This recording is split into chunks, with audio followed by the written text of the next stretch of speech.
Bonjour à tous et bienvenue sur Mosaïque. Hier, nous diffusions un appel à témoins concernant la disparition d'une jeune lycéenne de Saint-Avold. Myriam a été retrouvée saine et sauve.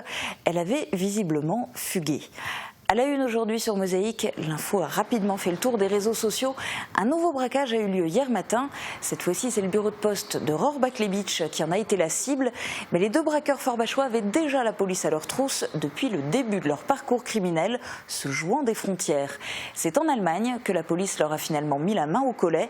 Retrouvez le récit de cette matinée de course-poursuite dans notre JT. En attendant, je vous propose un aperçu complet de l'émission d'aujourd'hui.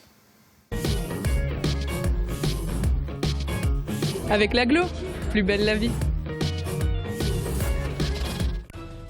Au programme aujourd'hui sur Mosaïque, le point sur l'entreprise Corps. Poursuite d'activité ou rachat, un repreneur doit apporter des informations complémentaires au tribunal de Sarreguemines avant la prochaine audience dans 3 semaines. Ils écumaient la région, 2 forbachois ont vu leur criminelle aventure prendre fin après un ultime braquage à Rohrbach-les-Bitches. Ils ont été arrêtés à la frontière par les policiers allemands après une course-poursuite. Noël de joie, c'est un repas gastronomique pour la bonne cause. La salle de l'hôtel de ville était comble hier. Nager, pédaler, courir, c'est un triathlon. Première nationale à Forbach ce week-end avec l'organisation d'un triathlon aquatique. À Paris, le savoir-faire vosgien s'expose au Salon de l'Agriculture. En attendant leur grand concert avec Raphaël, vendredi soir à l'Hôtel de Ville de Sarreguemines, les jeunes choristes du collège Jean Jaurès répètent avec assiduité. Enfin, le dessert de la semaine, c'est la vraie tarte tatin, selon Jean Meyer. Retour dans le passé, il y a exactement 6 ans, des travaux de grande ampleur étaient menés à Sarralbe, dans le quartier de la Villette. Mise en souterrain des réseaux, mise en place du réseau de chaleur en prévision de la future chaufferie au bois, assainissement et voirie étaient au programme de ce vaste chantier. Replay. Votre ordinateur virtuel accessible où que vous soyez, 24 heures sur 24, depuis votre PC, Mac, votre tablette ou votre smartphone. Pour les pros, la solution c'est le cloud ID Réseau. Le quartier de la Villette est un des vieux secteurs de la ville de Sarralbe. En place depuis 40 ans, le réseau unitaire d'assainissement est aujourd'hui devenu vétuste. Son remplacement est donc plus que nécessaire, il est indispensable. Les effluents seront ramenés à titre prévisionnel à la station d'épuration de Sarralbe en attendant la création de celle de Villerwald. Mais le relooking ne se limite pas à la rénovation des assainissements. Dans la rue de la Sarre, rue Saint-Jacques et rue Saint-Georges, les réseaux devraient être enfouis pour la fin juin. S'ensuivront des travaux de requalification de voirie pour assurer la sécurité des riverains et une meilleure circulation automobile. Ce relooking aura coûté plus d'1 million d'euros, mais les riverains sont sans doute les premiers à dire que ça valait le coup. La période cependant n'est pas propice aux travaux. Regardez les prévisions de Météo France pour demain, présentées par Sandrine Serbino. 7,6% des accidents du quotidien ont pour origine l'activité domestique. Assurance accident de la vie, la sécurité par tous les temps. Si vous avez des plantes à arroser, c'est le moment de les sortir, mais c'est tout ce que vous ferez demain car la météo ne s'annonce pas mieux. Et le mieux, ce ne sera pas avant l'après-midi, car en matinée, le ciel reste menaçant et les pluies et averses se succèdent. Mais elles finiront par s'espacer et laisseront place à quelques éclaircies l'après-midi. N'attendez rien non plus des températures, elles iront de 1 à 3 degrés le matin et de 5 à 7 degrés au maximum l'après-midi. Demain, jeudi 3 mars, nous fêtons les Guénolés. Le soleil nous accompagnera de 7h07 à 18h19. Le mercredi, c'est la journée des enfants et sur Mosaïque, on leur laisse la parole.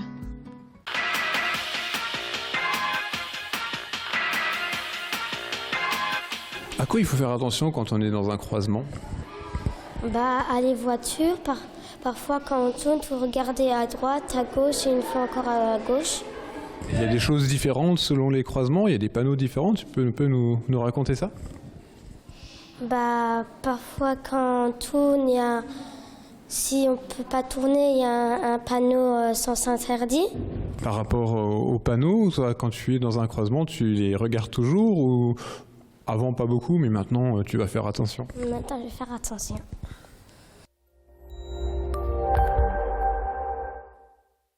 Je parraine un ami et tout le monde y gagne. Mon filleul, ma banque et moi. Au Crédit Mutuel, un client satisfait rayonne. Le Conseil régional de Lorraine vous présente la météo des neiges.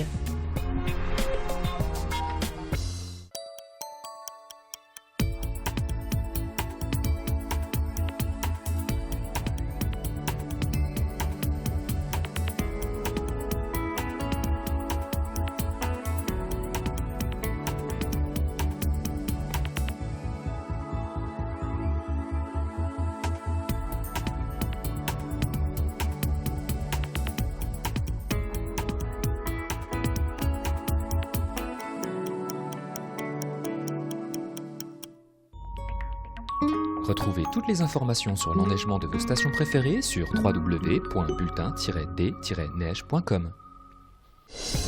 Le Conseil régional de Lorraine vous a présenté la météo des neiges. Place aux titres qui font la une du Républicain Lorrain aujourd'hui. En premier lieu, le Persan contraint par l'état d'urgence. Ce rite lycéen qui consiste à faire la fête 100 jours avant le bac n'est pas le bienvenu aujourd'hui en Lorraine. Dans le contexte de sécurité renforcée, le rectorat a diffusé une note visant à ce que le Persan se tienne dans l'enceinte des établissements. Les élèves absents seront sanctionnés. Dans l'édition de Forbach, ce sont les élèves du lycée Jean Moulin qui sont à la une, car ils répètent une adaptation de l'opéra de Georges Bizet, Les Pêcheurs de Perles. 250 participants de Forbach, de Metz et de Sarre seront sur la scène du CAC de Forbach le 14 mars pour le concert des lycéens. Dans l'édition de Sarreguemines, vol à main armée, cavale et arrestation. Le braquage qui a eu lieu hier matin dans un bureau de poste de Rohrbach est l'ultime méfait de cambrioleurs qui auraient sévi en Moselle-Est et en Sarre. 2 hommes originaires de Forbach ont été appréhendés en Allemagne où ils avaient volé une voiture avant le braquage dans le Pays de Bitche. On fait le point dans un instant dans le JT.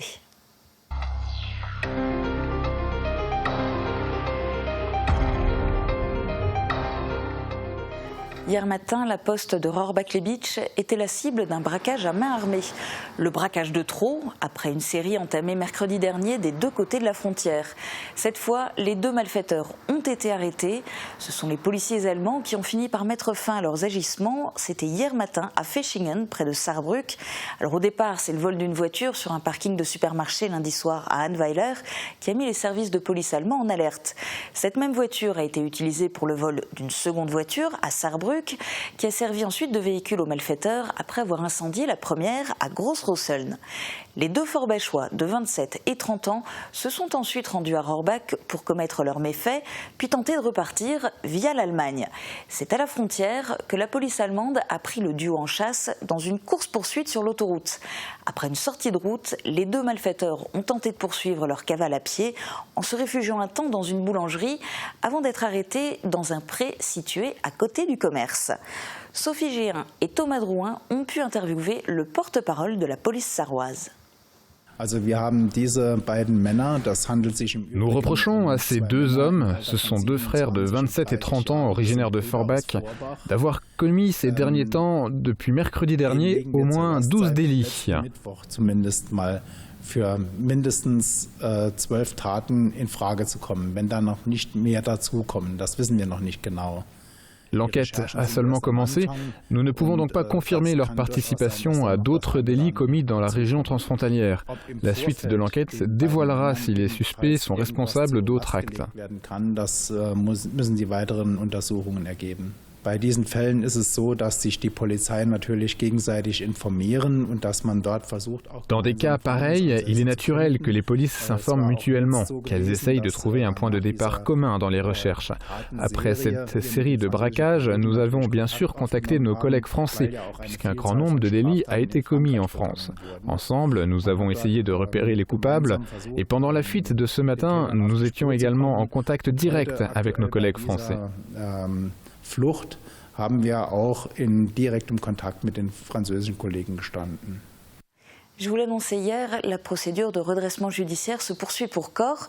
Hier, le tribunal de Sarreguemines a renvoyé le dossier au 22 mars, date à laquelle se déroulera une nouvelle audience.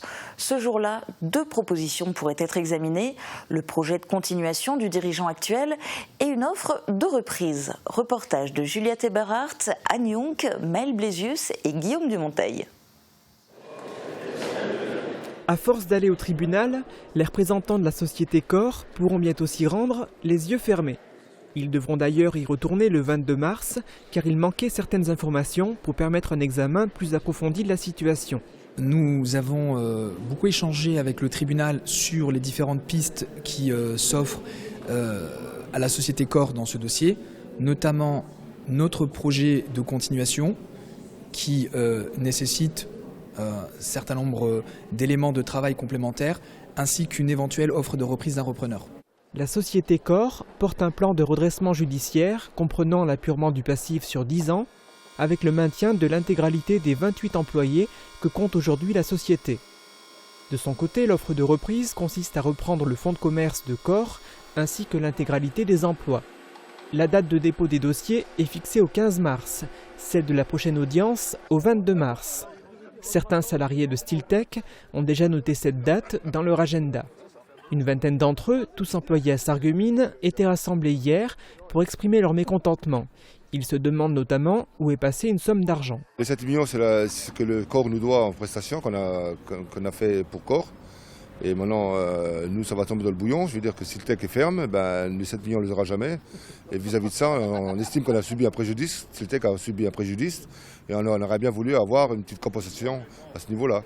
Guy Zins, le président du groupe GZ, auquel appartient l'entreprise Corps et la société Stiltech, récemment liquidée, n'a pas souhaité répondre aux questions soulevées par les manifestants. Il les a d'ailleurs soigneusement évitées en sortant du tribunal. A noter que l'ensemble des 110 salariés de Stiltech ont obtenu chacun, après négociation, une prime exceptionnelle de 1 000 € plus 800 € qu'ils recevront une fois les derniers encours réalisés. L'événement phare du Lions International de Sarreguemines, c'est un dîner caritatif au profit de l'association Noël de Joie. C'était hier soir à l'hôtel de ville de Sarreguemines, un événement organisé en partenariat avec le Républicain Lorrain, fondateur de cette action, et le lycée professionnel Simon Lazare. L'idée, réunir près de 250 personnes et des chefs locaux pour passer une bonne soirée et réunir des fonds. Jean Bircal était sur place. J'ai dû me lever vers 5 heures à Fontblac. Ça vous donne en tout cas une idée de l'heure à laquelle il faut se lever à l'avenir pour avoir ces tickets Noël de Joie. Monsieur le Président, merci beaucoup en tout cas. Combien d'événements nécessitent qu'on se lève à l'aube pour avoir une place? C'est dire si la recette de Noël de Joie fonctionne bien à Sarreguemines. On peut être généreux, mais dans la convivialité. Rien de tel qu'un dîner. Ça met en valeur tout le monde. On voit aujourd'hui que, à la limite, la salle ferait le double de surface, nous aurions le double de convives. Il faut dire que le menu est alléchant, terrine de foie gras au gingembre, saumon fumé et blini de topinambour, brochette de Saint-Jacques, et on vous épargne les détails auxquels les chefs bitchois et sarregueminois ont fait attention. Ces chefs viennent gracieusement et sont entourés par les élèves du lycée professionnel Simon Lazare, qui font ici un exercice de service grandeur nature. Le tout au profit cette année des malvoyants et aveugles. Cette édition de Noël de Joie doit servir à l'achat de Victor. Ces consoles interactives permettent d'écouter de façon autonome les programmes de son choix, de la musique ou des ouvrages tirés de la bibliothèque sonore. Nous ferons l'achat des Victor et nous les remettrons à la médiathèque de Sarreguemines. C'est elle ensuite qui gérera la gestion face aux personnes qui demandent ces prestations. Prochain événement co-organisé par le Lions Club et le lycée professionnel Simon Lazare, c'est l'étape gourmande au mois de mai. Et notez déjà la date, l'étape gourmande aura lieu mardi 24 mai, en partenariat aussi avec Mosaïque. On vous préviendra bien sûr dès que la vente des tickets d'entrée aura commencé. On change de décor avec une épreuve sportive hors du commun, vélo, course à pied et natation. Alors vous l'aurez deviné, il s'agit évidemment d'un triathlon, mais pas comme les autres. Celui-ci se déroulait entièrement dans l'eau. 60 participants ont relevé le défi samedi à la piscine Jean-Éric Bouche de Forbach. Reportage de Delphine Barque. Les épreuves du premier triathlon aquatique de France ont débuté par du vélo. Dans le petit bassin, les participants ont pédalé durant 1 km sur les 2 roues de l'aquabike.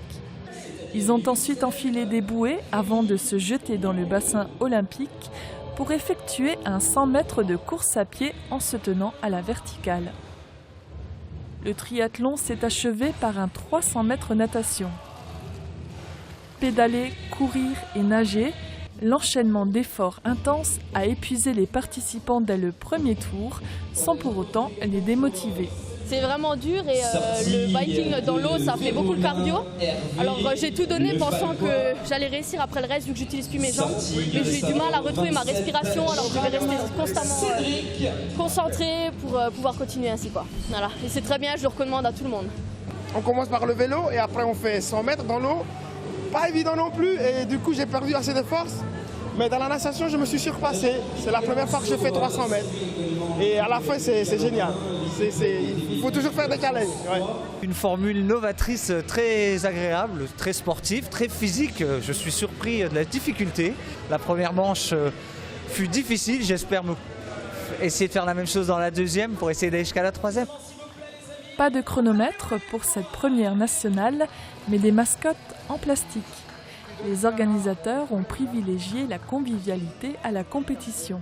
Il y a 8 mascottes, il faut en décrocher une pour pouvoir accéder au quart de finale. Il y en a 8 sur 10, donc il y en a 2 qui n'en auront pas, qui ne sont pas qualifiés pour les quarts. Et après, pareil pour les demi-finales et finales.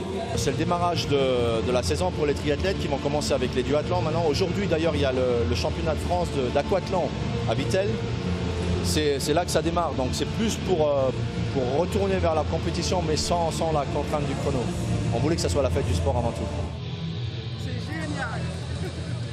60 participants, experts en triathlon ou simples amateurs de natation, ont pris part à cette première. Une nouvelle édition est d'ores et déjà annoncée pour l'année prochaine. Je vous propose maintenant de regarder un extrait du magazine Une semaine en région qui est réalisé par les chaînes de télévision locales du Grand Est. Le savoir-faire vosgien s'expose au Salon de l'Agriculture, une belle vitrine pour le département et pour le label Vosges Terroir.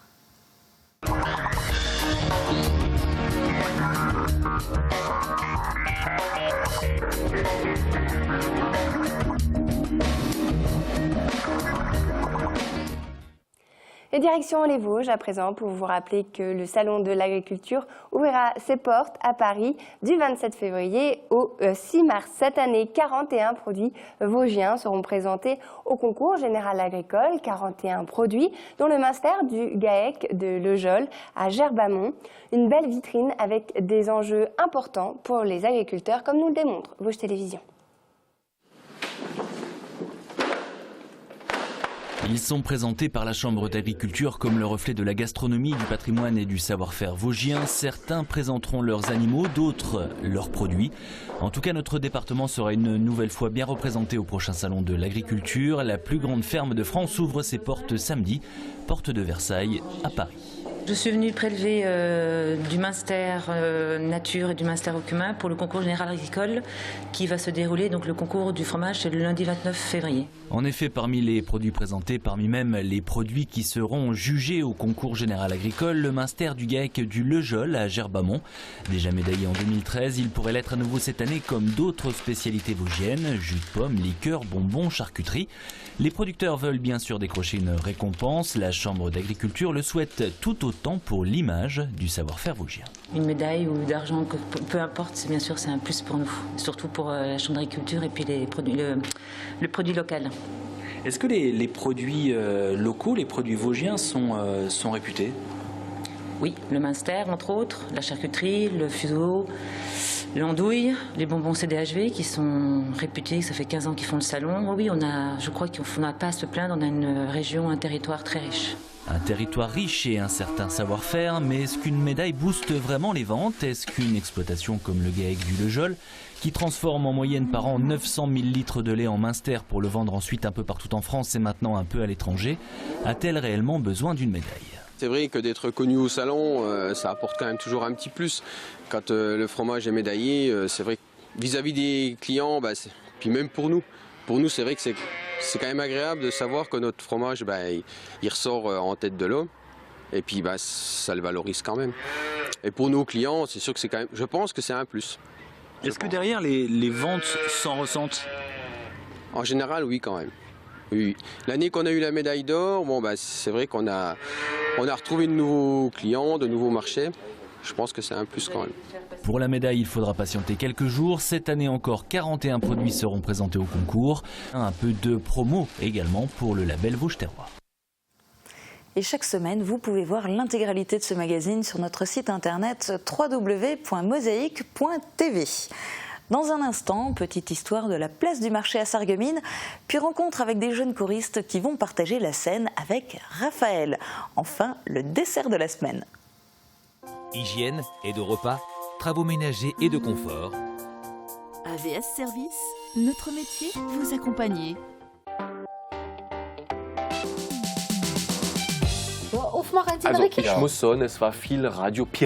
Les médias locaux d'hier à aujourd'hui. Vous souvenez-vous de Radio Gemundia ou encore d'un cahier spécial des DNA consacré à Sarreguemines. C'est à redécouvrir dans Plate-Bande, demain sur Mosaïque.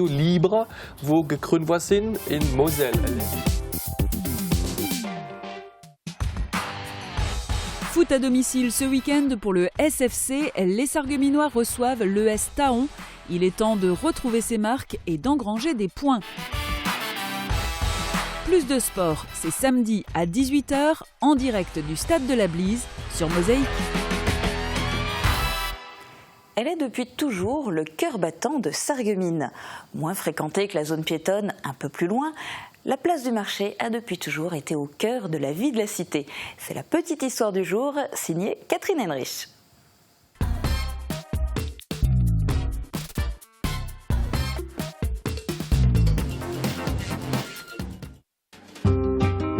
Rue du marché, passage du marché, place du marché, c'est bien la preuve que le marché a son importance à Sarreguemines.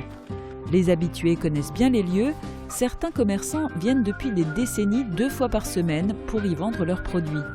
Le marché, c'est une tradition ancestrale qui remonte au temps où les remparts protégeaient encore ce qu'on appelle aujourd'hui la vieille ville. Pour commercer ici, il fallait payer l'octroi. Et l'on venait de loin pour écouler sa marchandise ou pour se fournir. Aujourd'hui, les temps ont bien changé et les habitudes de consommation aussi. Mais faire son marché est rester dans les habitudes des citadins. Vendredi soir, la salle de l'Hôtel de Ville de Sarreguemines accueillera Raphaël dans le cadre de la saison culturelle. Mais l'artiste ne sera pas le seul à fouler les planches de la scène. De jeunes choristes du collège Jean Jaurès ont été invités à l'accompagner lors de ce concert. Pour être prêts, ils ont donc répété les chansons de son album. Mosaïque les a rencontrés en pleine répétition. Maison Ossature-Bois, fermeture extérieure. Une maison écologique et économique avec Virch Menuiserie.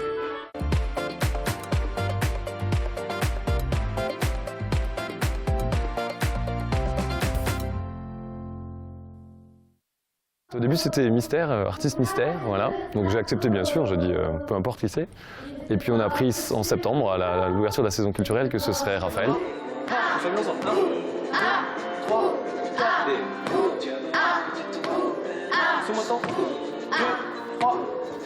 te porte sur mon dos, je te porte sur mon dos, je peux sentir tes os. J'étais en cours de musique avec Monsieur Schmitt et il a proposé qu'on fasse donc le concert avec Raphaël et ça m'a tout de suite plu, donc j'ai directement dit oui. Ils sont nombreux à vouloir notre bien, pour finir notre éducation, élevés comme des garçons. Comme des garçons. Ils sont nombreux à vouloir notre bien, pour finir notre éducation, élevés comme des garçons. Comme des garçons. Donc on avait des répétitions au collège et c'était de 13h à 14h. On a 2 groupes. Le groupe des voix graves et des voix aiguës. Et on a dû chanter sur ces chansons. Et on s'en va. Et les yeux grands ouverts quand je m'allonge par terre. Rattrape-moi par la main. Rattrape-moi par la main. Chanter devant plein de monde, ça me fait pas trop peur parce qu'à la chorale, je faisais déjà des concerts. Mais avec un artiste connu, je suis un peu stressée de chanter avec lui. Pour le moment, c'est vrai que je suis un peu stressée, mais j'ai hâte de faire ce concert avec lui parce que j'adore tout ce qui est musique, concert et tout. Donc vraiment, j'ai hâte d'y être.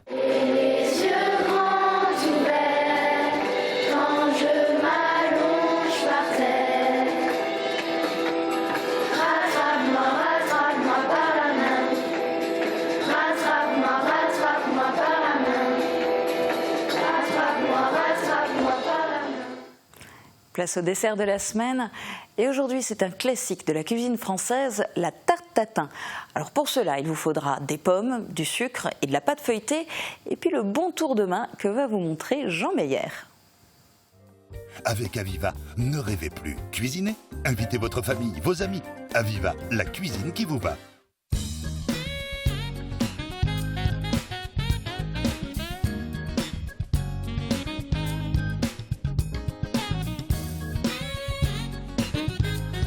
Bonjour, aujourd'hui mercredi, le jour du dessert. Comme dessert, une tarte tatin, la fameuse tarte des demoiselles Tatin. Pour commencer, épluchez les pommes et coupez-les en deux. Munissez-vous d'un moule à manquer qui passe à la fois sur votre plaque de cuisson et au four. Et versez-y du sucre semoule sur tout le fond et un tout petit peu d'eau. Faites chauffer sur le feu et laissez caraméliser. Lorsque le caramel a une belle couleur dorée, placez vos pommes dans le caramel et retirez du feu. Versez le jus de citron sur les pommes, puis saupoudrez de sucre et de cannelle. Couvrez avec la pâte feuilletée et rabattez bien les bords à l'intérieur de la paroi du moule. Enfournez dans un four préchauffé à 200 degrés, baissez la température à 180 degrés et laissez cuire et caraméliser pendant 45 minutes. Démoulez la tarte tatin, c'est l'effet gâteau retourné, et attendez quand même qu'elle tiédisse avant de la déguster. Pour réaliser la tarte tatin, il vous faudra une pâte feuilletée, 7 à 8 pommes, du sucre en poudre, le jus d'un demi-citron et de la cannelle. Logiquement, cette tarte tatin ne s'accompagne avec rien. Normalement, elle doit être servie seule. Mais vous pouvez aussi rajouter éventuellement une glace à la vanille, de préférence faite maison, et éventuellement une crème fouettée. Pas une crème chantilly, mais une crème fouettée très légèrement sucrée. Je vous rappelle que le dessert est déjà assez sucré comme ça. Bon appétit!